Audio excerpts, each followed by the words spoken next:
இதை ஒத்துக்க வச்சது ஒரே காரணம் வந்து ம். இதோடைய ப்ரொடியூசர் கருணா. ஆ. அவர் வந்து நீங்க பண்ணணும் சார் அப்படின்ட்டார். நான் வந்து பேசிக்கா கொஞ்சம் இந்த லவ் அண்ட் அஃபெக்ஷன், ம். ஃப்ரெண்ட்ஷிப் அதுக்கு ஃபர்ஸ்ட் ப்ரையாரிட்டி கொடுப்பேன். ம், ம், ம். என்னோட நான் படம்லாம் நடிக்கும் போது கூட வருஷத்துக்கு ஒரு படம் டிராமாலேருந்து யாராவது வந்து படம் எடுத்தா அவங்களுக்கு ஃப்ரீயா நடிச்சு கொடுப்பேன். ஓ நைஸ். அந்த மாதிரி அது எனக்கு வந்து பணம் வந்து செகண்டரி. சினிமா ஏன் நிறைய நடிக்கலன்னு சொன்னா இப்போட வருது. ம். சார் உங்களை வித்தியாசமா ஒரு வில்லனா காட்டுறேன், இந்த படத்துல நீங்க வில்லன், படத்திலேயே வில்லனா படத்துக்கே வில்லனா கரெக்டா சொல்லு அப்படின்னு. நமக்கு எது வருமோ அதான் பண்ண முடியும். நான் பண்ற கேரக்டர் வந்து நான் போடுற ஷர்ட் மாதிரி. ம். அது எனக்கு ஃபிட்டிங் கரெக்டா இருந்தால் அதை நான் செய்வேன், இல்லைன்னா நான் செய்யவே மாட்டேன். மெகா சீரியலை நான் கிண்டல் பண்ணாததா அத்தனை கிண்டல் பண்ணியிருக்கோம். 30 வார கதை சொல்லுன்னு எங்கள் ட்ராமாவில் வரும்.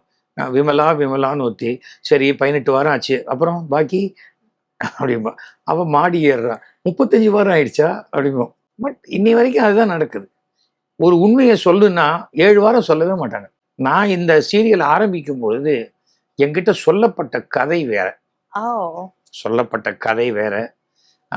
ஆரம்பிக்கும் போது பார்த்தா எடுத்தோடனே நான் நெஞ்சை பிடிச்சிக்கிட்டு ஹார்ட்டு என்னம்மா அப்படி இருக்கு அம்மா அப்படின்லாம் ஒரு அந்த காலத்து நாகையா மாதிரி, சில சமயம் டெல்லி கணேஷ் ரொம்ப குமரி குமரி அழுதுரு, அந்த மாதிரியெல்லாம் நான் சொன்னேன், இதுக்கு நான் லாயகே இல்லை, என்ன எதுக்கு போட்டீங்க அப்படின்னு சொல்லி நான் சொன்னேன், இப்படின்னா நான் விட்ரா பண்ணிக்கிறேன், I will not do it.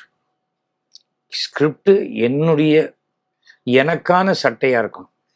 நான் சத்யராஜ் சட்டைக்குள்ள பூந்துன்னு சொல்ல இருக்க முடியாது, குள்ளமணி சட்டைக்குள்ள போய் கை காலையே உள்ள போக முடியாதபடி இருக்க முடியாது.